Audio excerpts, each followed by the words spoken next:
हाँ जी गाइस साढ़े दोनों वालों प्यार भरी सत श्री अकाल अस्सलाम वालेकुम ਸਾਰੇ ਠੀਕ ਹੋਵੋਗੇ ਤੰਦਰੁਸਤ ਹੋਵੋਗੇ ਬਹੁਤ ਥੈਂਕ ਯੂ ਤੁਹਾਡਾ ਸਾਡੀ ਵੀਡੀਓ ਨੂੰ ਪਿਆਰ ਕਰਨ ਲਈ ਔਰ ਅਸੀਂ ਥੋੜਾ ਜਿਹਾ ਅਪਗ੍ਰੇਡ ਕੀਤਾ ਵੇ ਕਈ ਮਾੜਾ ਮੋਟਾ ਥੰਬਨੇਲ ਬਣਾਉਣ ਲੱਗ ਪਏ ਜਿਹਦੇ ਕਰਕੇ ਇੱਕ ਅੱਛਾ ਇੰਪ੍ਰੈਸ਼ਨ ਪੈਂਦਾ ਹੈ ਤੇ ਤੁਹਾਡਾ ਪਿਆਰ ਹੈ ਥੰਬਨੇਲ ਤੋਂ ਬਗੈਰ ਵੀ ਤੁਸੀਂ ਮੁਹੱਬਤ ਕਰਦੇ ਹੋ ਤਾਂ ਉਸ ਦੇ ਨਾਲ ਵੀ ਮੁਹੱਬਤ ਕਰਨ ਦੇ ਹੋ ਸੋ ਅੱਜ ਦੀ ਵੀਡੀਓ ਲੈ ਕੇ ਬੜੀ ਸਪੈਸ਼ਲ ਹੈ ਸਪੈਸ਼ਲ ਇਨ ਸੈਂਸ ਕਿ ਹੁਣ ਮੈਂ ਜੇ ਨਾ ਗਲਤ ਲਵਾਂ ਤੇ ਮਾਜ਼ਰਤ ਜੇ ਨਾ ਮੈਨੂੰ ਜੋ ਸਮਝ ਆਣ ਰਿਹਾ ਉਹ ਵੇ ਤਰਲੋਚਨ ਸਿੰਘ ਹਾਂਜੀ ਹੈ ਨਾ ਤਰਲੋਚਨ ਸਿੰਘ ਜੀ ਇਹ ਕੋਈ ਮੈਂਬਰ ਆਫ ਪਾਰਲੀਮੈਂਟ ਨੇ ਹਰਿਆਣਾ ਦੇ ਉਹਨਾਂ ਦੀ ਹੁਣ ਇੱਕ ਸੋਚ ਤੁਸੀਂ ਹਿਸਾਬ ਲਾਣਾ ਵੇ ਕਿ ਪਾਰਟੀਸ਼ਨ 'ਚ ਉਹ ਜੋ ਫੀਲ ਕਰਦੇ ਨੇ ਐਜ਼ ਅ ਸਿੱਖ ਹੁੰਦੇ ਇੰਡੀਆ ਦੇ ਵਿੱਚ ਉਹਨਾਂ ਦੀ ਕੀ ਰਾਏ ਵੇ ਕਿ ਜੋ ਅਸੀਂ ਚੀਜ਼ਾਂ ਵੇਖੀਆਂ ਨੇ ਪਾਰਟੀਸ਼ਨ 'ਚ ਕਿਉਂਕਿ ਮੇਰੇ ਹਿਸਾਬ ਨਾਲ ਜੋ ਅਸੀਂ ਵੀ ਪਰਸਨਲੀ ਜਦੋਂ ਦਾ ਮੈਂ ਜਵਾਨ ਹੈ ਹੋਸ਼ ਸੰਭਾਲੀਏ ਕਿ ਸਭ ਤੋਂ ਵੱਡਾ ਜਿਹੜਾ हिस्ट्री ਦੇ ਵਿੱਚ ਮੇਰੇ ਹਿਸਾਬ ਨਾਲ ਏਸ਼ੀਆ ਦੇ ਵਿੱਚ ਜਿਹੜਾ ਹੋਇਆ ਨਾ ਉਹ ਪਾਰਟੀਸ਼ਨ ਬੜਾ ਵੱਡਾ ਇੱਕ ਡਿਸੀਜਨ ਸੀ ਔਰ 10-15 ਲੱਖ ਆਵਾਮ ਮਰ ਗਈ ਹਾਂਜੀ ਮੁਸਲਮਾਨਾਂ ਨੇ ਸਿੱਖਾਂ ਨੂੰ ਮਾਰਿਆ ਸਿੱਖਾਂ ਨੇ ਮੁਸਲਮਾਨਾਂ ਨੂੰ ਮਾਰਿਆ ਤੇ ਕੋਈ ਮਤਲਬ ਸਿਰ ਪੈਰ ਨਹੀਂ ਐਵੇਂ ਹਾਂ ਠੀਕ ਹੈ ਸੋ ਹੁਣ ਜਿੰਨੀ ਚੀਜ਼ਾਂ ਫੋਲਾਂਗੇ ਮਤਲਬ ਅੱਜ ਤੇ ਸਾਡੀ ਸਾਈਡ ਦੇ ਕਹਿੰਦੇ ਨੇ ਜੀ ਉਹਨਾਂ ਦੀ ਗਲਤੀ ਉਹਨਾਂ ਦੇ ਕਹਿੰਦੇ ਸਾਡੀ ਗਲਤੀ ਬਟ ਐਕਚੁਅਲ ਨਹੀਂ ਪਤਾ ਐਕਚੁਅਲ ਉਹਨਾਂ ਨੂੰ ਪਤਾ ਜਿਹੜੇ ਵਿਚਾਰੇ ਬਚ ਗਏ ਸਨ ਅੱਜ ਜਿਹੜਾ ਕੋਈ ਪੁੱਛਦੇ ਆ ਹੁਣ ਮੁਸਲਮਾਨ ਕੁਝ ਫੈਮਲੀਆਂ ਨੇ ਕਾਫੀ ਤਾਂ ਫੈਮਿਲੀ ਜਿਨ੍ਹਾਂ ਨੇ ਕਿਹਾ ਸਾਨੂੰ ਸਿੱਖਾਂ ਨੇ ਬਚਾਇਆ ਸੀ ਠੀਕ ਹੈ ਔਰ ਜਿਹੜੇ ਇੱਥੇ ਦੇ ਬਾਬੇ ਨੇ ਬੁੱਢੇ ਠੀਕ ਹੈ ਬਜ਼ੁਰਗ ਤੇ ਜਿਹੜੇ ਉਹਨਾਂ ਦੇ ਨੇ ਨਾ ਉਹ ਕਹਿੰਦੇ ਸੀ ਸਾਨੂੰ ਮੁਸਲਮਾਨਾਂ ਨੇ ਵੀ ਵਿੱਚ ਬਚਾਇਆ ਮਤਲਬ ਵਿੱਚ ਚੰਗੇ ਲੋਕ ਹੈ ਸਨ ਚੰਗੇ ਲੋਕ ਵੀ ਹੁੰਦੇ ਬੁਰੇ ਲੋਕ ਵੀ ਹੁੰਦੇ ਤੇ ਉਹ ਚੰਗਾ ਕੰਮ ਸਾਰੀ ਜ਼ਿੰਦਗੀ ਤਾਂ ਹਯਾਤ ਰਹਿੰਦਾ ਸੋ ਹੁਣ ਇਹਨਾਂ ਦੀ ਰਾਹੀਂ ਵੇਖਾਂਗੇ ਕਿ ਇਹਨਾਂ ਦੀ ਕੀ ਸੋਚ ਵਿਚਾਰ ਹੈ ਮੈਨੂੰ ਬੜਾ ਅੱਛਾ ਇੰਟਰਵਿਊ ਲੱਗਿਆ ਤੇ ਮੈਂ ਕਿਹਾ ਮੈਂ ਤੁਹਾਡੇ ਨਾਲ ਜ਼ਰੂਰ ਸਾਂਝਾ ਕਰਾਂਗਾ ਸੋ ਸਟਾर्ट करने आ जाओ जरा नवाजी आपकी है कि आप जैसे इंटरनेशनल फेम के महेश भट्ट नाम आर्टिस्ट के साथ मुझे आज मौका मिला है ये दूसरी बार है आपको याद है दूसरी बार हाँ ये गाना हमारे पड़ोसी मुल्क के एक एनजीओ के लीडर थे हैदर साहब उन्होंने गाया था जब हम कुलदीप नैयर के साथ में गए थे वाघा बॉर्डर पे मोमबत्ती जलाने इकट्ठे थे हम आपके साथ तो ये हमारा सौभाग्य है कि इस प्रोग्राम के बहाने हम दोबारा मिल रहे हैं तो दादा साहब ये कहते हैं कि इंसान एक याद है और याद एक आवाज बचपन की कौन सी यादें आपके जहन में गूंजती है जब आप पार्टीशन के बारे में सोचते हैं 14 साल के थे आप जब आप पार्टीशन हुआ 13 साल तो क्या इस वक्त यहाँ इस लम्हा इस मोमेंट में आप यहाँ बैठे हैं तो क्या याद आता है देखो ये बड़ी जिंदगी में देखो अब जितनी उम्र होगी मैं अपना गांव नहीं भूलता क्या हुआ कि मैंने अपना गांव जलता देखा सारा गांव 13 मार्च 1947 को जला दिया गया 10,000 लोगों ने हमारे गांव पे हमला किया हैंड टू हैंड फाइट मैंने देखी और 2 दिन सारे डिस्ट्रिक्ट में इतनी आग ऊंची गई कि हम सब मर जाते एक आर्मी की यूनिट वहां से जा रही थी उन्होंने आग देखी इतनी बड़ी आग कैसे लग गई तो उस आग को देखते वहां पहुंच गए वो पहुंचे तो 1 घंटा रहता था हमारे सब गाँव वालों को मारने का हम एक कोठी में रख दिए गए कि अब कोठी से हमला करके आर्मी ने कोठी घेर ली हम बच गए ये है करिश्मा खुदा का कि मैं उस पार्टीशन में मेरे सारे फैमिली हम बच गए और हम खाकशाह होके पटियाले आ गए ये बड़ी बात है कि जिस डुडियाल गांव से मैं आया हूँ उसके गांव के लोगों ने हमारे पे जुल्म नहीं किया ये बाहर के लोग आए जो सारे मैं वापस गाँव गया 2 बार तो सारा गाँव इकट्ठा होता है मिलते थे वही यादें करते थे तो वहां से निकले आप बागा से आए हम ट्रेन पे आए हम मार्च में आ गए ना देखो जो इलाका रावलपिंडी डिवीजन है ये लोगों को पता नहीं ये मुस्लिम डायरेक्ट एक्शन जो किया था जिन्ना ने उसमें ये डिवीजन सारा मार दिया गया था तो ये सब मार्च में हो गया ये लड़ाई जो बाद में हुई अगस्त में हुई हम जो रावलपिंडी डिवीजन है इसमें ये कैमलपुर जेलम ये डॉक्टर मनमोहन सिंह ये सारे हम लोग पटियाले आ गए उसमें मार्जा Patiala anybody can come and I will give him protection Patiala में आके पिताजी सुना कि वो ये भी तब भी उम्मीद कर रहे थे कि किसी दिन वापस जाएंगे और सब वैसा का वैसा होगा मेरा फादर मरते तक यही कहता था कि वापस जाए तमाम जो हमारे लोग आए थे उनके मन में यही ख्वाहिश थी कि हम वापस जाए और वो ख्वाहिश पूरी नहीं हुई तो ये 14 साल के बच्चे ने कैसे कड़वी सच्चाई का सामना किया और चाइल्ड लेबर से आपने जिंदगी शुरू की देखो जब मैं आया हमारे पास 300 रुपए थे 5 लोग थे हम घर के कोई सामान नहीं तो हमें एक जो गुरुद्वारा है उसके बरामदे में शेल्टर मिला मैं 9वीं 9th क्लास में पढ़ता था तो मैं आया तो क्या करूं कुछ भी नहीं, तो मैंने चाइल्ड लेबर शुरू करी, क्योंकि वहाँ जहाँ हम रहते थे उसके नज़दीक मुस्लिम कैंप लगा हुआ था, तो उसमें दूध जाता था, तो मैं सर पे दूध उठाने लग गया। तो मैं 1 साल दूध ढोया और पैसे इकट्ठे हो गए। उसी पैसे से फिर मैंने मैट्रिक की पढ़ाई आके पटियाले में कर ली। मैंने एमए करी पटियाले से इकोनॉमिक्स की। तो ये माई पेरेंट्स की प्रेशर से कि पढ़ाई कर, वरना मुझे ये था कि अब इसमें बिजनेस करूंगा, पैसे कमा लूंगा। जवाहरलाल नेहरू जी का मैं अगर नाम लूं, उनका करिश्मा, बहुत उनकी बड़ा उनके बहुत चेहरे का एक तेज। तो आप सुन के हैरान होंगे कि जो ये साका जिसका मेरा नाम पे साथ चलता है, फतेहगढ़ नेहरू का विजिट, मैं कॉलेज में पढ़ता था। कॉलेज में उस वक्त अकाली दल का बहुत प्रेशर था, Master Tara Singh was the sole leader. तो पंडित नेहरू फतेहगढ़ साहब जगह एक वहाँ 27 दिसंबर 1953 को, तो वहाँ वो कांग्रेस वाले ले आए कि वहाँ पंडित जी बोलेंगे अभी इलेक्शन होने वाली है, इसका फायदा होगा। मास्तारा सिंह ने रात को कहा कि नो, गुरुद्वारा के अंदर नहीं बोल सकता, बाहर जा बोले। तो अच्छा। मैं भी उन लड़कों के साथ था, तो पुलिस ने घेर लिया, पुलिस ने धक्के धुक्के दिए, हम अंदर पहुंच गए। उम्र पहुंच कितनी गए थी? The moment Pandit ji how old were you? 20-21 साल। फिर तो आप घुसे अंदर, धक्का मार के? जाके घुसे, तो जब पंडित जी ने आए, सबको लगाया, बड़े लोग खुश। तो उन्होंने एक बार यही शुरू किया, भाइयों जैसे करते थे। तो हम जो चारों लड़के से जंप करके खड़े हो गए, गो बैक, नो भाषण, नो भाषण। हमें पकड़ लिया महाराजा पटियाला ने, नहीं, बैठो पंडित जी। हमने कहा जी ये नहीं बोलेंगे नहीं। 2 लड़कों ने मैंने माइक उठा लिया, उनके हाथ से छीन हाथ से माइक उठा लिया, माइक नीचे रख दिया, पंडित जी खड़े रहे। तो मास्टर जी के पंडित जी आपस में आंखों में बात हुई, तो पंडित जी स्टेज से उतर के बाहर चले गए। तो हमें पुलिस ने कुछ नहीं कहा, नेक्स्ट डे घर से अरेस्ट कर लिया। अच्छा। तो 36 डेज एक वहाँ सरांत के पास बसी पठाना की ओल्ड मुगल जेल है, जेल बड़ी कष्ट वाली, जिसमें बेड़ी में रखा गया। सुना वो निशान आपके हाँ, पैरों अभी पे पाँव पे है मेरे। तो आपके जिस्म पे हिंदुस्तान का इतिहास लिखा हुआ है। मैं इस इंसिडेंट को इतिहास नहीं मानता। आप हैरान होंगे कि मैं बाकरा डैम में पब्लिक रिलेशन अफसर लगा 1958 में, जो नेहरू जी ने ही अच्छा, और नेहरू जी का उस वक्त वो सबसे बड़ा मंदिर था। हाँ, मंदिर था। कोई वीआईपी आई जाता था और मैं पीआरओ दिखाता था। पंडित जी मेरे वक्त 2 बार आए, अकेला, जैसे आप बैठे हो यहाँ बैठे, मैंने उनसे स्टेटमेंट लिखाना, तो मुझे वो भी मौका मिला। एक बार पंडित जी ने लेडी माउंटबेटन और वो दोनों भेजे, और मुझे ड्यूटी लगाई गई कि मैं उनके साथ रहूंगा, तो मुझे वो भी फिर बड़ा भरा। और वहां जब बैठे, पंडित जी टेलीफोन करते उसको, ठीक हो, कहती नहीं, ये सरदार जी इज डूइंग सो वेल। तो मुझे ये भी खुशी हुई। उसके बाद में आप तरक्की करते गए and you became a personal secretary to Giani ji, press secretary to राष्ट्रपति। 1984, the most shameful chapter in the history of 84 जो हम लाके थे गुरुद्वारे पे। प्रदेश में थे जब ऑपरेशन ब्लू स्टार का जिक्र हुआ, तो आपने कहा था उसको ऑपरेशन मत कीजिए, कहिए, because you can't call an attack on your own people as an operation, it was an attack.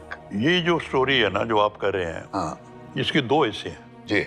एक attack on Golden Temple by army, ये 7 जून 1984 को हुआ।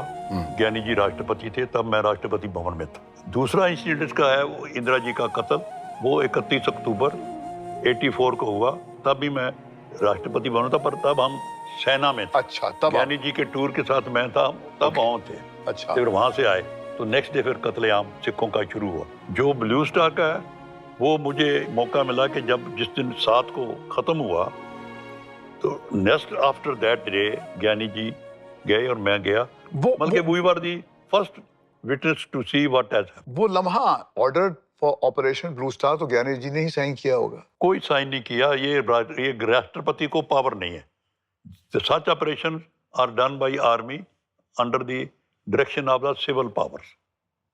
It's a great betrayal. Giani ji was a good Sikh, very popular. क्योंकि मैं भी ये मानता हूं कि उनके होते हुए कैसे हो यस, वो ही कहना, सब कुछ करके चीफ मिनिस्टर था, गुरु गोबिंद सिंह मार्ग बनाया, बहुत कुछ किया, लेकिन सारा वाश हो गया कि उनके होते ये 2 इंसिडेंट। आर्मी अटैक, इसको ऑपरेशन कहते हैं। हाँ, आपने कहा मैं पार्लियामेंट में बोला कि it's not an कि इसको operation। राइट, जो दिल्ली राइट ना कहो, जेनोसाइड है, हाँ। कत्लेआम है। करेक्ट, राइट होता है जब 2 लड़के आपस में लड़ाई हो। करेक्ट। ये तो सिख बेचारे तो बैठे घरों में मारे गए। इससे बड़ा जुल्म यहाँ नादर शाह के टाइम हुआ कि जो नजर आए हिंदू मार दो, ये सिखों पे हुआ कि सिख नजर आए मार दो। तो ये जो ऑपरेशन हुआ, ये 1 साइडेड था। ऐसा वाकया दिल्ली हो जाए और गवर्नमेंट इंडिया वहां बैठी हो, आर्मी बैठी, आर्मी मूव नहीं की। हमने सवाल किया पार्लियामेंट में, why not army sitting in Delhi, was asked, no, नहीं हम मेरठ से मंगवाएंगे। एक दिन और वेस्ट किया। Police was helping the writers. तो ये ऐसा वाकया तो कलंक है हमारे सिर पे। ऑपरेशन सही ब्लू गल स्टार जब हुआ, हम्म, आप पे क्या बीती? इससे बड़ा रो कि जब मैं ज्ञानी जी के साथ गया, मैं आपको एक इंसिडेंट सुनाता हूँ। जी, कर्फ्यू लगा था अमृतसर में, press was total banned, no journalist in Amritsar to cover it. तो you landed there in Amritsar and you Amritsar went by to. Air जहाज पे गए, जाके जी। हमने देखा। जी। उस वक्त सरोवर में खून के निशान थे, दीवारों पे थे, सारा कुछ गिरा हुआ, हम सब देख लिया। हम वापस आ गए। वापस आने के बाद मुझे टेलीफोन आया सर खुशवंत सिंह का, दूसरा आया प्रेम भाटिया एडिटर थे ट्रिब्यून के, कि त्रिलोचन सिंह तुम गए हो, बताओ। वर्बैटिम मैंने उन दोनों को बता दिया। तो खुशवंत के through the entire world came to know what happened. ये है असल हिस्ट्री। तो खुशवंत सिंह ने नेक्स्ट डे ऐसी प्रेस कॉन्फ्रेंस की कि वर्ड छप गई। इंदिरा जी घबरा गए, क्योंकि जब फॉरेन पब्लिसिटी नेगेटिव होती है तो फिर भारत सरकार को होता है ये क्या होगा। तो इंदिरा जी ने फिर इंक्वायरी कराई कि ये खुशवंत सिंह को कैसे पता चला और प्रेम भाटिया ने कैसे लिख दिया फ्रंट पेज पे। तो वो उन्होंने कहा जी ये त्रिलोचन सिंह ने बताया। तो she came to Giani ji immediately कि आपके दफ्तर का आदमी हमारी खिलाफत कर रहा है। उन्होंने कहा वो कैसे है कि ये देखो, वो मेरे टेप खुशवंत सिंह के जो है वो सुनाए। तो मुझे तो शी वांटेड टू अरेस्ट करो। तो ज्ञानी जी कहा कि ये ना करो, क्योंकि मेरा सेक्रेटरी अगर ऐसा होगा तो नेगेटिव पब्लिसिटी मेरे खिलाफ जाएगी। तो फिर मुझे छुट्टी भेज दिया गया। ज्ञानी जी के क्या रिस्पॉन्सेस थे उस वक्त? ही wept before Akal Takht, wept. ज्ञानी जी बहुत पक्के सिख थे। ज्ञानी जी की बैकग्राउंड से सिख मिशनरी है, फ्रांस वहां से पॉलिटिक्स में आए। राष्ट्रपति भवन में रोज पहले गुरु ग्रंथ साहब का पाठ करते थे। ब्लू स्टार के बाद वो पलंग पे नहीं सोए, जमीन पे सोते रहे as a protest. World wide लोगों के आ रहे थे रिजाइन करो रिजाइन करो। कितनी बड़ी बात होती, पर ही डिडंट रिजाइन। इसके नहीं मैं करूंगा तो Sikh for ever anti India हो जाएंगे। इतना बड़ा गैप पड़ जाएगा तो कोई कौन फिल करेगा। इंदिरा जी के डेथ के बाद में Delhi became a butcher house, a slaughter house. सुना कि आप लोगों की गाड़ी पे भी हमला हुआ। जब ज्ञानी जी आ रहे थे ना, साना इंदिरा जी की डेथ हो चुकी थी, जी। तो हम एयरपोर्ट से सीधे ऑल इंडिया मेडिकल इंस्टीट्यूट गए उनको देखने के लिए। आप ओवरसीज से हाँ, गए। हाँ, जब वापस आए तो ज्ञानी जी कहा कि पहले मैं अस्पताल जाऊंगा। उस दिन पुलिस के अरेंजमेंट नहीं हुआ बकायदा। तो जब ये आर के पुरम के पास आए, इनकी कार निकली, मेरी कार को घेर लिया। लड़के 8-9 लड़के हाथ में टार्चें थी, मुर्दाबाद गुर्दाबाद कर रहे थे। तो बलती टार्च उन्होंने मेरी कार में फेंक दी। मेरा ड्राइवर की, मैं तो जैसे उस दिन भी मौत ही मेरे सामने थी। उसने वो छप भाग के, तो मैं वो कहता मैं कि चला दो ऊपर। उसने इतनी स्पीड से चलाई तो वो लड़के दौड़ के हट गए। तो सीधा मुझे घर ले आया। 84 का मंजर देखने के बाद में आपने क्या तरीका अपनाया to keep the community hopeful? क्योंकि फिर उसके बाद में एक alienation of the Sikh community. ये एक बहुत बड़ी हिस्ट्री है कि जब मैं छुट्टी भेज दिया गया तो उसके 5 दिन बाद sir Buta Singh was minister, वो मेरे घर आए, कहते मेरी गाड़ी में बैठो। मैं कहा क्या बात? कि बैठो, चल पड़े। मुझे वो इंदिरा गांधी जी की कोठी ले गए। इंदिरा जी और राजीव और मैं और वो हम 1.5 घंटा हमारी मुलाकात करवाई। वो इंदिरा जी ने कहा कि जो आपने किया वो आप भूलते हैं, तो आप बताओ मैं क्या करूं। So on that meeting I he says कि आप जाओ, मैं हेलीकॉप्टर देती हूँ, आप पंजाब में जाके बात करके मुझे रिपोर्ट करो। तो मैं और Buta Singh next day helicopter पे, कर्फ्यू लगा हुआ था पंजाब में, तो we met the acting president of SGPC sir Atma Singh, एक एडिटर अजीत अखबार के थे, हमदर्द बहुत बड़े उस वक्त सिखों में नंबर 1 पे। उनसे बात करी तो उन्होंने सब ने ये राय दी कि अब हम भी नहीं चाहते कि अब ये जो हो चुका है इसको आगे बढ़ाया जाए। उस वक्त फिर हमने कहा ये बूटा सिंह, मैं और सर आत्मा सिंह कि जो सिख हेड प्रीस्ट हैं अकाल तख्त के, इनकी मीटिंग बुलाओ। तो ये बड़ा अच्छा आइडिया। तो बूटा सिंह ने वहाँ टेलीफोन करके बताया। सो उसी कहते यस यस करो करो करो। तो then within 24 hour curfew लगा था, पुलिस ने इन 4 जत्थेदारों को अमृतसर ले आए। अकाल तख्त के सामने एक कमरा बच गया था, उसमें बैठ के मीटिंग हुई। ये 5 जत्थेदार बैठे, हेड ग्रंथी साहब सिंह बैठे, उसमें मैं भी बैठा। उस मीटिंग में 2 घंटे के बाद उन्होंने एक 11 पॉइंट हाथ लिख के प्रोग्राम दिया फॉर इंदिरा गांधी। अगर ये तू कर दे तो वन वी आर विलिंग कि सिखों के साथ जो हुआ है कुछ इसको हम रोकें। तो वो 11 पॉइंट प्रोग्राम लेके हम इंदिरा जी को दिया।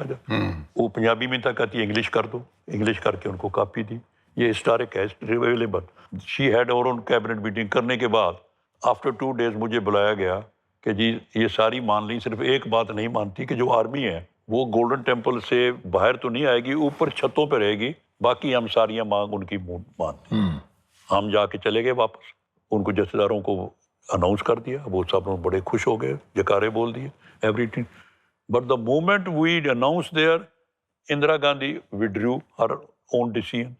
ये बड़ी भारी स्टोरी, एच की दुआ एडिटर थे इंडियन एक्सप्रेस के, उन्होंने नेक्स्ट डे मेरे से पूछ के ये सारी स्टोरी प्रिंटेड है रिकॉर्ड पर कि why Indira Gandhi agreeing to the demand of the Sikh priest withdrew 40,000 Sikhs died during all these 84 operation.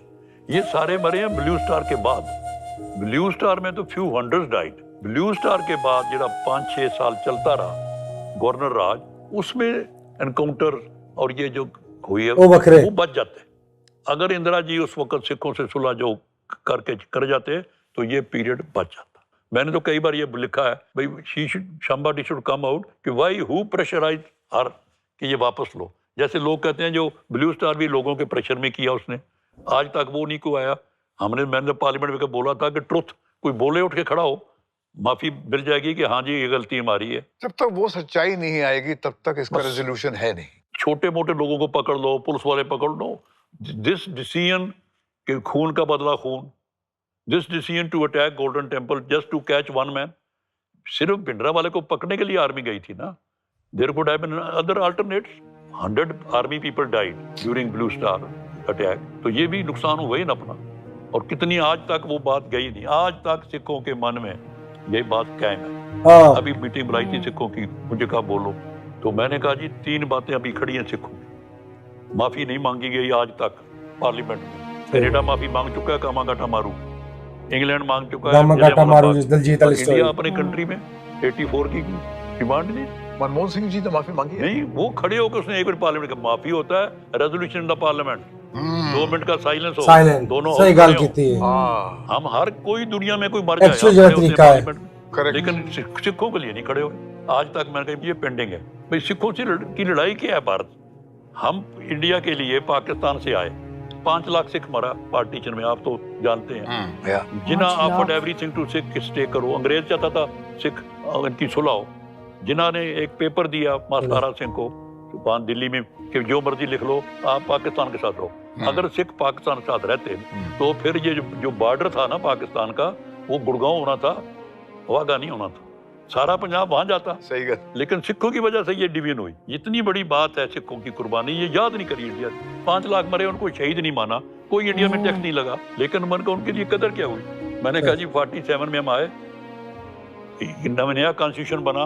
Gandhi Nehru ने प्रॉमिस किया था सिखों के, जब आप आओगे हम आपको स्पेशल प्रोविजन देंगे कि जो पंजाब स्टेट बनेगी ऐसी स्टेट बनाऊंगा जिसमें सिखों को पूरा कल्चरली और सारा कुछ फायदा होगा। पंडित जी वो कहते उस वक्त ही बात गई, अब नहीं हो सकता। जो पहला पॉलिटिकल अरेस्ट हुआ 49 में, वो मास्तारा सिंह, जिसने सारा पंजाब आपको दिया, वो आपने उसको अरेस्ट कर लिया। मैं कहा इसको तो ठीक कर दो, हिस्ट्री को। कहते वो कैसे? मैं कि आप वल्लभ भाई पटेल जी को कर रहे हो, सुभाष जी को कर रहे हो ना, तो उसको भी मास्तारा सिंह को भी कर दो। The acknowledgement of the recognition of the at that time the leadership, जिसने कहा कि हम पाकिस्तान नहीं रहेंगे, हम इंडिया जाएंगे। मैं कहती उस वक्त से we are not against India, we are against the government policies. मतलब ये एक फर्क है, इसलिए मैं कहा वो ठीक कर दो। consistently all the governments have not acknowledged। बस यही मांग है, हमारी सबसे बड़ी है कि आज तक वो रिकॉग्नाइज नहीं हुई इंडिया। लोगों को new generation doesn't know। What is your role in making people know this? ये हिस्ट्री आप के जिस्म पे लिखी हुई है, जिसके पास मैं पार्लियामेंट में जो 6 साल रहा, मेरी जितनी स्पीचेज हैं वो प्रिंटेड है। मैं हर स्पीच में मैं ये जिक्र करता रहा कि जो हमने किया है उसको रिकग्नाइज करो। देखो एक बार वाजपेयी जी ने, मैंने रिकग्नाइज कराया महाराजा रंजीत सिंह का 200 साल ताजपोशी। वाजपेयी जी ने कहा कि इवन मैं कॉलेज पढ़ा हूँ, किसी किताब में महाराजा रंजीत सिंह का नाम नहीं है इंडिया में, और इंडिया का लास्ट सॉवरेन किंग है वो। देखो बाउंड्री इंडिया की दरिया सिंध था, सिंध से जाके फ्रंटियर तक जमरौद तक कौन लेके गया? महाराजा रंजीत सिंह। और सारी उम्र जो लोग हमें हमला करते थे वो सिख फौज काबुल में गई, काबुल में सोमनाथ के गेट वापस लेके आई। मैं कहा ये कोई रिकॉग्नाइज नहीं करता। फिर वाजपेयी जी ने कहा कि वो उसका बुत लगवाया पार्लियामेंट में। मैं उनको क्रेडिट देता हूँ वाजपेयी जी। तो आप महाराजा इस रंजीत प्रोग्राम सिंह के का। जरिए, इस इंटरव्यू के जरिए क्या कहना चाहेंगे हिंदुस्तान की आवाम को, हिंदुस्तान की लीडरशिप को, to stitch the Sikh community, the younger generation who are not aware of the history? Sikh stand for India. जितनी 47 के बाद भी जंग हुई, हम ही लड़े। 65 जंग में आपने देखी कि गांव गांव हमारा लड़ा। सिख हमेशा मुल्क के साथ खड़ा होता है, मुल्क के लिए मरता है। नो लेकिन डाउट, सिर्फ यही गिला है कि एक्नॉलेजमेंट नहीं गांव है। में टोटल 500 साल की हिस्ट्री है, रिकग्निशन नहीं हुई। Recognition. दूसरा, इंडिया के किताबों में जिक्र नहीं। अब गुरु नानक रेनेसांस का एशिया में ही इज वन। इंडिया में जागृति कौन लाया? वो बाबर के खिलाफ कौन खड़ा? मुगल के खिलाफ खड़ा करने वाला कौन है? Guru Nanak. He went to jail. Guru Granth is the only जो ग्रंथ है जिसमें सब धर्म बैठे हैं। इसकी पब्लिसिटी आज तक नहीं की गई कि इंडिया की यूनिटी के लिए सिख गुरुओं ने और गुरु गोविंद सिंह ने अमृत बंद करके क्या पैदा किया, क्या आर्मी खड़ी की, किसके लिए? इन्वेडर रुके, फिर उसके बाद आया कोई इन्वेडर। 30 लाख सिख रहता है दुनिया में। अब कनाडा में मंत्री बने हैं, 15 मेंबर पार्लियामेंट है, कनाडा का सरदार जी। तो कैसे पहुंच गए हम? वो ये गुरु की शक्ति है। क्या बात। बस ये मैं चाहता हूँ कि रिकग्निशन सिख को, सिख इंडिया के लिए, इंडिया में रहना कहाँ जाना। मैंने एक बार बोला कि वर्ल्ड वाइड कहीं पगड़ी वाला नजर आए, कहते वो तो इंडिया जा रहा है। हम फ्लैग बेरर हैं इंडिया की दुनिया में। वाह, चिराग तले अंधेरा हमारी तकदीर ये है कि पॉलिसी का है। हाँ, ये पॉलिसी का है। ये आपने ये बहुत अच्छी गल। जो राम रहीम के खिलाफ 2008 में एक प्री वॉर्न किया था कि क्या what is in store for this country, देखो उस वक्त सुन के अनसुना क्यों कर दिया गया? उसने जब फिल्म बनाई ना अपनी, सारी दुनिया में उसकी तारीफ होने लग गई। कहते थे ये परमात्मा है। उसके सारे लीडर हमारे सिखों के सब उसके घर। त्रिलोचन सिंह अकेला है जिसने पार्लियामेंट में 2008 में खड़ा होकर स्पीच की कि इंडिया को मैं वार्न कर रहा हूं, मैं यही बोल रहा हूं, मैं टू आर इशूइंग वार्निंग। एक शख्स ऐसा पैदा हो रहा है जो लॉ डिफाइन कर रहा है, लॉ को तोड़ रहा है, और ये उसके इतने वहां कुछ अंदर हो रहा है जिसकी कभी आप जांच करो। इंडिया को खतरा है, इसको अरेस्ट करो। और वही जब अरेस्ट हुआ फिर सारा मुल्क कहने लग गया वो क्या है। एक और आपने कमाल की बात की थी कि you brought the remains of Udham Singh, शहीद उधम सिंह बैक। उसकी कहानी क्या है? जलियांवाला बाग 1919 में होता है। वाह, इससे बड़ा सारी इंडिया की फ्रीडम हिस्ट्री में कोई इससे बड़ा जुल्म नहीं हुआ। जुल्म नहीं हुआ। ये वन ਉਹ ਜਲਿਆਂਵਾਲਾ ਬਾਗ ਸਾਰਿਆਂ ਨੂੰ ਬੁਲਾ ਕੇ ਫਾਇਰ ਮਾਰ ਛੜੇ ਗੋਰਿਆਂ ਨੇ। Killed by army firing. ये देखने वालों में उधम सिंह वादे स्टूडेंट इन द ऑर्फनेज, वहाँ यतीम खाना सिखों को वहाँ पढ़ता था, यतीम था। ये इसने धारण की कि मैं इसका बदला लूंगा। देखो 19 का बदला जाके 1945 में लेता है। इतने साल वो चला गया, लंदन रहने लगा, बाल उतार दिए। He was roaming in London to find an occasion. और जब ओकेजन मिला कि पब्लिक मीटिंग हो रही थी, जनरल डायर वहाँ स्टेज पे आए, बैठ गया और वहाँ से गोली मारी, फिर फेंक दिया, मुझे अरेस्ट करो, मैं तो इसको बदला लेने आया हूँ जलियांवाला बाग कर। और वही वहाँ फांसी लगा। जो जेल में वहीं उसको दफना दिया गया। He was not Sikh rights, Christian right से उसको दफन किया गया। क्रिश्चियन ये राइट्स। 1974 में ज्ञानी जैल सिंह चीफ मिनिस्टर थे, तो उस वक्त कहा भी उधम सिंह की तो अस्थियां तो ले आओ। तो फिर ये गवर्नमेंट इंडिया को ज्ञानी जी ने अप्रोच किया, ब्रिटिश गवर्नमेंट एग्रीड, कब्र खोदी गई, उसमें से जो एशेज निकली वो वहां से उन्होंने कहा था कि सीधे हवाई जहाज पर दो। Ashes came to Delhi, Indira Gandhi received them. फिर ज्ञानी जी उनको लेके सुनाम, उसका बर्थ प्लेस है, वहां जाके उसका क्रीमेशन हुआ दोबारा सिख राइट से, और वहां उसकी याद वहां बनी, और वहां उसका बुत लगा हुआ है जलियांवाला बाग के बाद। ये है उधम सिंह। वाह, We salute you for that. शहीद भगत सिंह का मैं I was director culture Punjab government, उसका म्यूजियम 1980 मैंने बनाया उसके गांव में। भगत सिंह का बुत लगाया पार्लियामेंट में। 2007 जब भगत सिंह की बर्थ सेंटिनरी थी, I moved in the parliament कि सारी पार्लियामेंट में भगत सिंह कहाँ है। अब भगत सिंह ने बम इस पार्लियामेंट में फेंका, वहां यादगार नहीं आज तक। वाह, सीट हमने कहा था सीट रखो, तो उस समय मैं मूव किया, शिकावत साहब वहाँ चेयरमैन थे, वो एज वाइस, तो उस पर पास हुआ कि भगत सिंह का बुत नहीं लगाया, फिर एक बस्ट लगाया। अब एक गैलरी में भगत सिंह का बस्ट है, वो मैंने मूव किया। ब्लू स्टार में आर्मी ऑफिसर्स को जो अवार्ड्स दिए गए थे उसकी वापसी की मांग की थी आप। पार्लियामेंट में मैं बोला हूँ, मुझे आप ही बताओ भाई, अटैक आर्मी करती है गोल्डन टेम्पल पे, तो उनको ग्लोरियस रिकॉर्ड बना के कि इतनी बड़ी जंग जीत के आए, जैसे पाकिस्तान की जीत के आए, उनको अवार्ड दिए गए। मैंने मोड़ा कि गलत है। उनको कह के उनको रिक्वेस्ट करो कि वापस कर। ये हिस्ट्री में नहीं होना चाहिए कि घर के कि मैं ब्लू स्टार में अटैक करने गया था तो मेरे फादर को ये अवार्ड मिला। तो ये मैंने पार्लियामेंट में मूव किया, लेकिन डिफेंस Nothing मिनिस्ट्री ने happened. माना कुछ हुआ नहीं। अभी भी मैं यही कहता हूँ ये बहुत बड़ा गलत हुआ है। बहुत बड़ी है, एक बंदा 2021 गुरुद्वारे में तक अटैक कर अर्जुन उन्होंने तिवारी नाम दे got India the Padma Bhushan जी from the president of India. उस वक्त जब आप मंच पे चढ़ रहे थे और आपको उस अवार्ड से नवाजा गया, तो जहन में क्या था? देखो, मैं भारत सरकार का I am thankful this is recognition to at least my services. मेरे मन में जो खुशी हुई इस बात की, मिnority कमीशन में बहुत सेवा की, तमाम क्रिश्चियन की, मुस्लिम की, सारे याद करते आज भी, कहते वो भी सरदार था जो मेरे करता। लेकिन मैं क्या, आज भारत सरकार ने रिकग्नाइज किया, तो I am thankful to God, परमात्मा की कृपा है। The lithograph of the Golden Temple is another great contribution of yours. ये 1980 में मुल्क राज आनंद थे, वो अमृतसर को बिलोंग करते थे। ये उनकी कृपा है कि मैं लिथोग्राफ की लाया लंदन से। ये 1836 का गोल्डन टेम्पल इन 1836, जो महाराजा अजीत सिंह का राज। ये जो परिक्रमा आज देखते हो ना, ये कच्ची थी और सारा उस वक्त था ये लिथो का, तो मैंने प्रिंट करी। आज भी कहीं चले जो वो उसकी कॉपी लोग कर रहे हैं, लोगों को वो इतनी पसंद आई।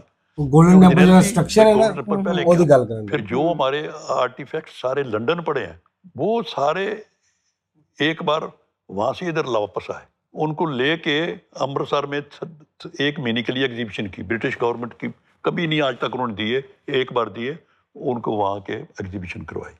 एक मेजर कंट्रीब्यूशन है आपका कि hundreds of Sikhs who are blacklisted in Canada and America. देखो, एक बहुत बड़ी बात है, ये गलत बात हुआ है कि भारत सरकार ने एक लफ्ज़ ही गलत है कि सिखों को एक ब्लैक लिस्ट में नाम लिख दिया, कोई नाम और ही रख लेते। हमें समझ नहीं आई कि सिखों को एंटेगनाइज करने में शौक क्या है कि 84 के बाद बहुत सिख यहाँ से चले गए, वहाँ रहे। इन्होंने कहा कि ये जो गए हैं, ये उन्होंने नेचुरली असाइलम लिया। जो असाइलम लेता है वो कुछ लिखना पड़ता है, जी मैं तो वहाँ मार देते मुझे। तो इन्होंने एक ऑर्डर कर दिया कि ये जो असाइलम सीकर हैं ये इंडिया वापस नहीं आ सकते। इसको नाम रख दिया ब्लैक लिस्ट। अच्छा। और उनके रिश्तेदारों को भी नाम डाल दिए। तो मैंने as minority commission, as human right, ये एक जंग लड़ी कि ये बेचारों का कसूर क्या है। आप हैरान होंगे कि टोटल जो खत्म हुई है अब हुई है। एक बार मैंने सुषमा से ऑर्डर ये करवा लिया कि जो असाइलम सीकर थे उनके बच्चों को भी अलाउड नहीं था। शी देन इशूड ऑर्डर कि उनके बच्चों को पासपोर्ट दे दो, वो अलाउड है। वो मैंने परमिशन दिलाई। So now it's over? हाँ, इट्स टोटल ओवर। मैं सिखों को भी यही कहता हूँ, not a policy of confrontation, follow procedure. मैंने आनंद मैरिज एक्ट बनवाया अकेले ने पार्लियामेंट में। सिखों की बहुत बड़ी डिमांड है कि we were never getting marriage certificate, we were getting under Hindu act marriage certificate. अच्छा। तो मैंने I moved private member bill, उसका फिर बिल आ गया 2010 में। अब वाह। सिखों का सेपरेट मैरिज एक्ट है। अलग से हो पोस्ट गया। कोविड एक फीलिंग ऑफ डिस्पेयर ग्लोबली है।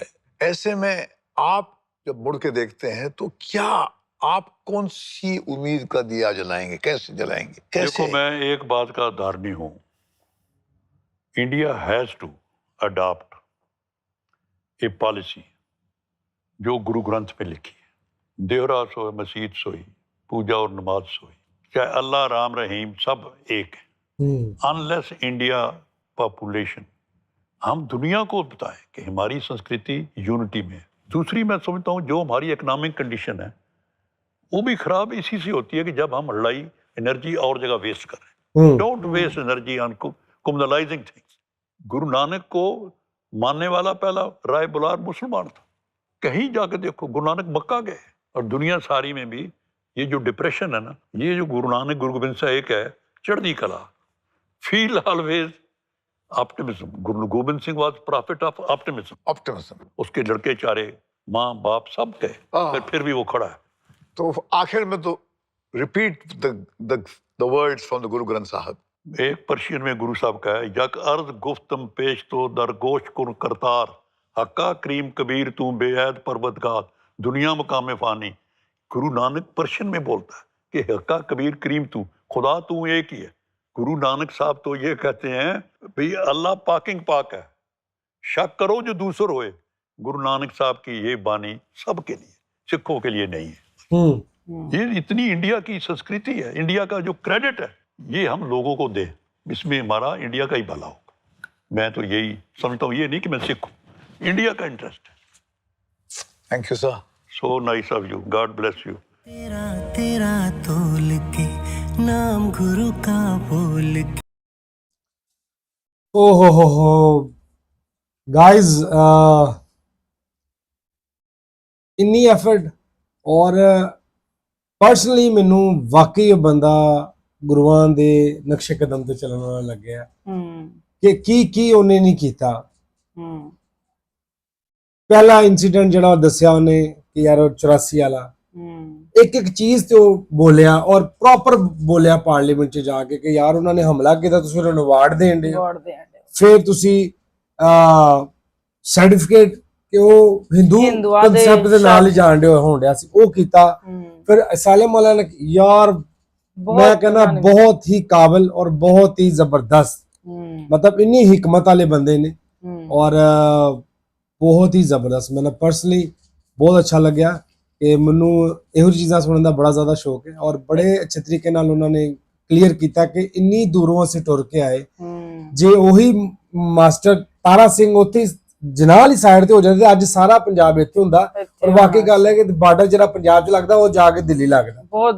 ਹਾਂ ਠੀਕ ਹੈ। ਹੋਣਾ ਸੀ। ਫਿਰ ਉਹਨਾਂ ਨੇ ਗਿਲੇ ਵੀ ਕਾਫੀ ਕੀਤੇ ਨੇ ਵਿੱਚ, ਗਿਲੇ ਉਹਨਾਂ ਦਾ ਰਾਈਟ ਸੀ ਤੇ ਨਾਲੇ ਉਹਨਾਂ ਨੇ ਹਿਸਟਰੀ ਬਹੁਤ ਅੱਛੀ ਦੱਸੀ ਆਪਣੀ। ਯਾਰ ਅਸੀਂ ਕੀ ਕੀਤਾ ਇੰਡੀਆ ਲਈ, ਹਾਂ ਕੀ ਨਹੀਂ ਕੀਤਾ ਇੰਡੀਆ ਲਈ, ਲੇਕਿਨ ਸਾਨੂੰ ਅੱਜ ਤੱਕ ਐਕਨੋਲਜਮੈਂਟ ਨਹੀਂ ਮਿਲੀ। ਲੇਕਿਨ ਮੈਂ ਕਹਿਣ ਡਈ ਕਿ ਜਿਹੜੇ ਉਹਨਾਂ ਨੇ ਦੱਸਿਆ ਵੇ ਮਹਾਰਾਜਾ ਰਣਜੀਤ ਸਿੰਘ ਦਾ ਨਾਮ ਕਿਸੇ ਕਿਤਾਬ 'ਚ ਨਹੀਂ ਹੈ। ਹਾਂ ਉਹ ਕਿੱਡੀ ਮਤਲਬ ਕਿੱਡੀ ਵੱਡੀ ਗੱਲ ਹੈ। ਔਰ ਮੈਂ ਤੁਹਾਨੂੰ ਦੱਸਣਾ, ਅਸੀਂ ਪਾਕਿਸਤਾਨ 'ਚ ਰਹਿੰਦੇ ਨਾ, ਇੱਕ ਇਸਲਾਮਿਕ ਕੰਟਰੀ ਹੈ ਤੇ ਈਵਨ ਕਿ ਸਾਡੇ ਵੀ ਜਿਹੜੀ ਪੜਾਉਵੇਂ ਨਾ ਕੀ ਕਹਿੰਦੇ ਨੇ ਕਿਤਾਬ ਕਿਹੜੀ ਹੁੰਦੀ ਹੈ ਉਰਦੂ ਦੀ ਕਿਤਾਬ, ਮਤਲਬ ਜਿਹੜੀ ਹਿਸਟਰੀ ਹੈ ਸਾਡੀ ਕਿਤਾਬਾਂ ਦੀ, ਉਹਦੇ 'ਚ ਵੀ ਮਤਲਬ ਪਰਸਨਲੀ ਮੈਨੂੰ ਹੁਣ ਜਾ ਕੇ ਪਤਾ ਲੱਗਿਆ ਕਿ ਯਾਰ ਅਸਲ ਕੁਰਬਾਨੀ, ਅਸਲ ਹੀਰੋ ਸਾਡੇ ਇਹ ਲੋਕ ਸਨ। ਸਾਨੂੰ ਜਿਹੜੇ ਲੁੱਟ ਕੇ ਖਾ ਗਏ ਉਹਨਾਂ ਨੂੰ ਦੱਸਦੇ ਰਹੇ ਜੀ ਸਾਡਾ ਇਹ ਜੀ ਮੁਸਲਿਮ ਸਨ ਤੇ ਮੁਸਲਿਮ ਨੂੰ ਪ੍ਰਾਇੋਰਟੀ ਦਿੰਦਾ ਸੀ, ਠੀਕ ਹੈ। ਲੇਕਿਨ ਇਹ ਗੱਲ ਨਹੀਂ ਸੀ ਉੱਥੇ। ਅੱਜ ਭਗਤ ਸਿੰਘ ਜੀ ਇੰਨੇ ਵੱਡੇ ਨਾ ਜਿਨ੍ਹਾਂ ਨੇ ਆਜ਼ਾਦੀ ਪਿੱਛੇ ਇੰਨਾ ਕੁਝ ਕਰ ਦਿੱਤਾ, ਉਹ ਖਾਲੀ ਆਪਣੀ ਕੌਮ ਵਾਸਤੇ ਨਹੀਂ ਕਰਨੇ ਸਨ, ਉਹਦੇ 'ਚ ਮੁਸਲਿਮ ਵੀ ਸਨ, ਕ੍ਰਿਸਚੀਅਨ ਵੀ ਸਨ, ਹਿੰਦੂ ਵੀ ਸਨ, ਸਾਰੀ ਕੌਮਾਂ ਸਨ, ਲੇਕਿਨ ਉਹ ਕਿਤੇ ਨਹੀਂ ਦੱਸਦੇ, ਠੀਕ ਹੈ। ਈਵਨ ਕਿ ਸਾਡਾ ਵੀ ਮੈਂ ਲਾਸਟ ਟਾਈਮ ਇੱਕ ਵੀਡੀਓ ਨਹੀਂ ਕੀਤੀ ਸੀ, ਜਿਹੜਾ ਫੈਸਲਾਬਾਦ ਚੌਂਕ ਹੈ ਲੈਲਪੁਰ ਦਾ, ਉਹ ਭਗਤ ਸਿੰਘ ਚੌਂਕ ਸੀ, ਉਹਨੂੰ ਬਦਲਾ ਕੇ ਕੁਝ ਹੋਰ ਕਰ ਛੜਿਆ। ਉਹਦੇ ਤੇ ਵੀ ਲੋਕਾਂ ਬੜਾ ਐਕਸ਼ਨ ਲਿਆ ਔਰ ਬੜੇ ਸਾਡੀ ਸਾਈਡ ਤੇ ਵੀ ਬੜੇ ਲੋਕ ਜਿਹੜੇ ਹਿਸਟਰੀ ਨੂੰ ਸਮਝਦੇ ਨੇ, ਉਹਨਾਂ ਨੇ ਵੀ ਕਿਹਾ ਕਿ ਯਾਰ ਕਿਉਂ ਕੀਤਾ, ਔਰ ਉਸ ਤੋਂ ਬਾਅਦ ਪਤਾ ਨਹੀਂ ਉਹਨਾਂ ਦਾ ਕੱਟ ਕੀਤਾ ਨਹੀਂ ਕੀਤਾ। ਸੋ ਜਿਹੜੀਆਂ ਕੌਮਾਂ ਆਪਣਾ ਹਿਸਟਰੀ ਭੁੱਲ ਜਾਂਦੀਆਂ ਨੇ, ਰੁੱਲ ਜਾਂਦੀਆਂ ਨੇ, ਇਹ ਇੱਕ ਚੀਜ਼ ਦੀ ਸਿੱਧੀ ਸਾਦੀ ਗੱਲ ਹੈ। ਔਰ ਮੈਂ ਪਰਸਨਲੀ ਆਪਣੇ ਬੱਚਿਆਂ ਨੂੰ, ਮੈਂ ਈਵਨ ਵਾਈਫ ਮੇਰੀ ਨੂੰ ਵੀ ਮੈਂ ਕਹਿੰਦਾ ਕਿ ਯਾਰ ਸਾਰਾ ਕੁਝ ਸਿੱਖਣ, ਇੰਗਲਿਸ਼ ਸਿੱਖਣ, ਉਰਦੂ ਸਿੱਖਣ, ਹੋਰ ਜ਼ਬਾਨਾਂ ਸਿੱਖਣ, ਲੇਕਿਨ ਆਪਣੀ ਜਿਹੜੀ ਜ਼ਬਾਨ ਹੈ ਉਹਨੂੰ ਨਾ ਛੱਡਣ। ਔਰ ਜਿੱਥੋਂ ਅਸੀਂ ਆਏ ਆ, ਸਾਡਾ ਹਿਸਟਰੀ ਕੀ ਹੈ, ਔਰ ਉਹ ਚੀਜ਼ਾਂ ਬਹੁਤ ਜ਼ਿਆਦਾ ਜ਼ਰੂਰੀ ਨੇ। ਬੱਚਾ ਜਿੰਨਾ ਅਟੈਚ ਹੁੰਦਾ ਨਾ ਆਪਣੇ ਹਿਸਟਰੀ ਨਾਲ, ਉਨਾ ਉਹ ਗਰੋ ਕਰਦਾ, ਉਨਾ ਉਹਨੂੰ ਆਪਣੇ ਤੇ ਵਿਸ਼ਵਾਸ ਹੁੰਦਾ, ਉਨਾ ਆਪਾਂ ਨੂੰ ਭਰੋਸਾ ਹੁੰਦਾ ਕਿ ਯਾਰ ਵਾਕਈ ਸਾਡਾ ਇੱਕ ਨਾਮ ਹੈ, ਠੀਕ ਹੈ। ਔਰ ਇਸ ਕਰਕੇ ਤਰਲੋਚਨ ਸਿੰਘ ਜੀ ਦੀ ਹੀ ਇਹੀ ਕਹ ਲੋ ਕਿ ਮੰਗਾ ਵੀ ਸਨ, ਗਿਲੇ ਵੀ ਸਨ, ਸ਼ਿਕਵੇ ਸਨ, ਔਰ ਆਪਣੇ ਬਿਲਕੁਲ ਜਗ੍ਹਾ ਰਾਈਟ ਸਨ। ਔਰ ਬੱਟ ਸੁਣਨ ਡਿਆ ਮਹੇਸ਼ ਬੱਟ ਕਹਿੰਦਾ ਵਾਕਈ ਤੂੰ ਰਾਈਟ ਤੇ ਸਹੀ ਹੈ। ਉਸ ਚੀਜ਼ ਉਹਨੇ ਮੁਸੇ ਹੱਥ ਚੁੰਮਿਆ ਉਹਦਾ। ਬੜੀ ਵੱਡੀ ਹਸਤੀ, ਛੋਟੀ ਹਸਤੀ ਨਹੀਂ ਸੀ ਇਹ ਬੰਦਾ। ਕਿਹੜੀ ਜੰਗਾਂ 'ਚ ਕਿਹੜੇ ਕੰਮਾਂ 'ਚ ਉਹਨੇ ਸਭ ਤੋਂ ਅੱਗੇ ਰਿਹਾ।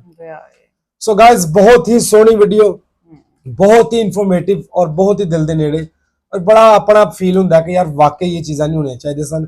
ਜੋ ਇਨਸਾਨ ਕਰਦਾ ਉਹਦੇ ਵਾਸਤੇ ਤੁਸੀਂ ਕੁਝ ਕਰ ਨਹੀਂ ਸਕਦੇ ਨਾ, ਲੇਕਿਨ ਉਹਦੀ ਐਕਨੋਲਜਮੈਂਟ ਬਹੁਤ ਜ਼ਿਆਦਾ ਜ਼ਰੂਰੀ ਹੈ। ਯਾਰ ਐਟਲੀਸਟ ਤੁਸੀਂ ਕਹੋ ਕਿ ਨਹੀਂ ਯਾਰ ਇਹ ਸਾਡੇ ਨਾਲ ਖਲੋਤੇ ਸਨ, ਇਹਨਾਂ ਸਾਡੇ ਨਾਲ ਤਾਵਨ ਕੀਤਾ ਸੀ। ਸੋ ਤੁਹਾਡਾ ਬਹੁਤ ਜ਼ਿਆਦਾ ਥੈਂਕ ਯੂ।